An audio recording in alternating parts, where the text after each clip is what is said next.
This is my current project, my wall-mounted PC. I haven't been working on it too terribly long. This is still the first version. I haven't finalized the board layout yet. I'm also planning on getting a completely different board. This was just my first attempt where I got the 3D printed mounts and tried to solve the first problem of how to get stuff mounted to a board that was then going to be mounted to the wall. So as you can see, there's no cable management, and this version has no cable management. The second version will be probably kind of like a shadow box, but not quite. It'll have room behind the board so that the cables can route behind the board, and then I'll have cutouts for where all the cables need to go. But this is the current version as it sits right now. It's a work in progress. All of these parts are 3D printed that are holding the parts on the board. So there is a two-piece mount for the motherboard. It includes an add-on if you want to have your I/O shield for whatever reason. There's a actually it's a four-part mount for the power supply mount. It actually needs to be redesigned because, as you can probably see, it's starting to bow outward. And while it's still holding the power supply in mostly, I'd feel more confident if there was a support bracket that slid in between these two and was held in by screws. The GPU mount is also two parts.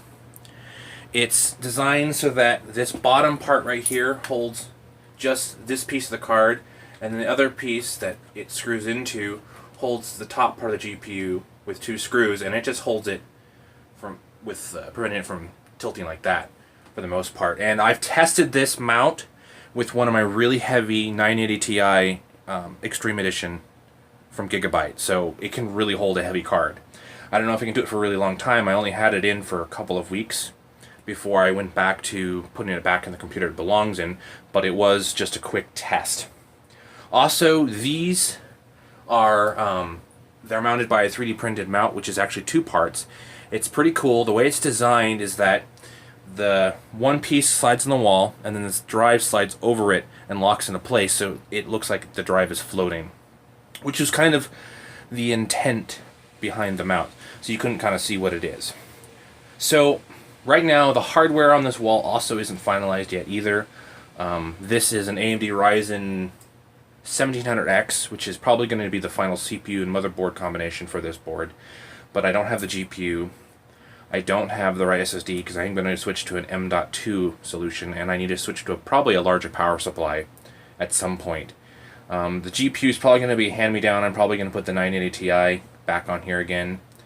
But as it sits right now, this is just a productivity computer that I have right over my workbench, so when I need to look up something, I can do it really quickly, or if I need to do some kind of complex task or something, whatever.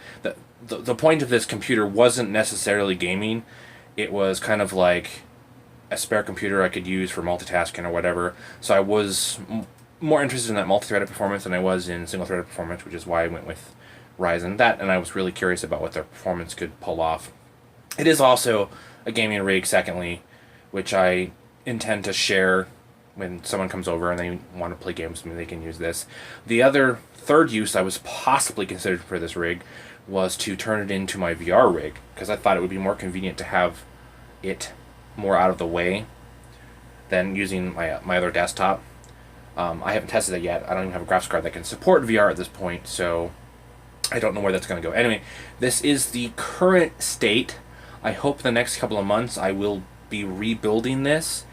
I'm going to go ahead and in the comments section below, all these parts, 3D printed parts, were designed by my brother, and I will put links to them in the description below if you're interested in picking them up.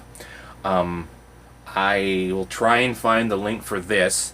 When I did the research for PCI Express expanders or whatever, when I did the research, all the ones I was looking at that were like on Amazon that were like 20, 30, 40 bucks, people kept having problems where they would fry their motherboard or their GPU because of a short or something weird.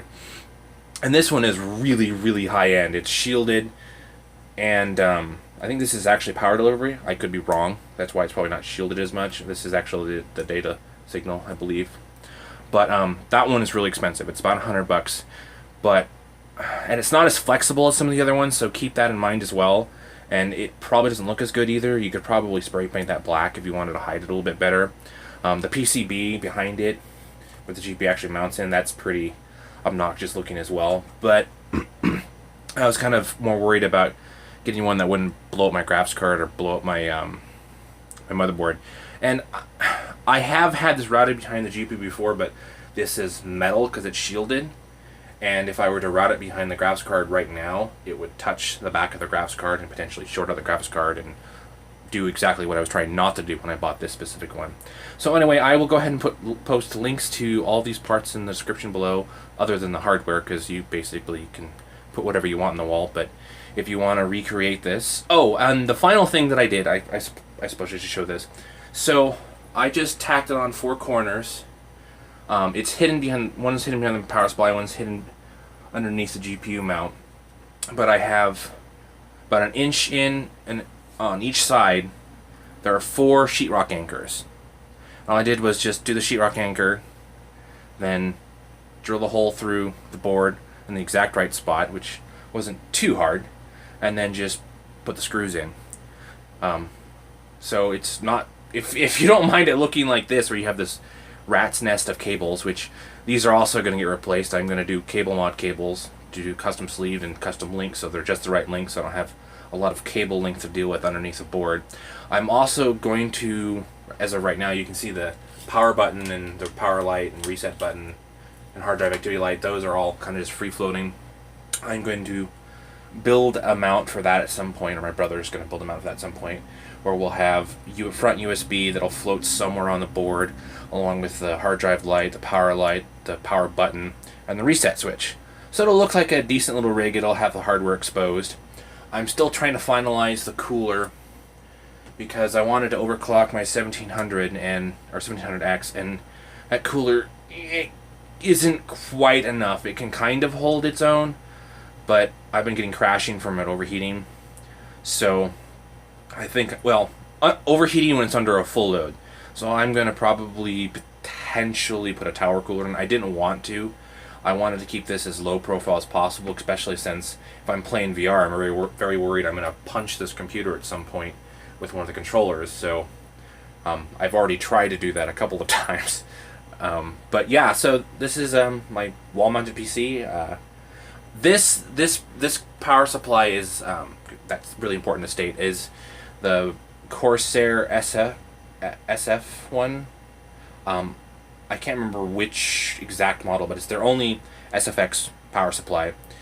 And I've double checked the size on the 450 and the 600 watt. The current version is exactly the same. So whether you have the 450 or the 600, the mount will fit them both. But it's probably going to get redesigned before then. So if you follow the Thingiverse links to this, you might as well go ahead and follow my brother on there, because I suspect he's going to be building a new mount, and he may even post the mount for the power supply and the buttons if you want to make something kind of look neat. Anyway, I hope you've enjoyed that really confusing look at my wall-mounted PC. It's still got a long ways to go. This is really just version 1, and I'm hoping the second version will look even better. Probably some paint, some stain, and some nice looking cables to help this look all nice. Although I've always thought hardware looked really good.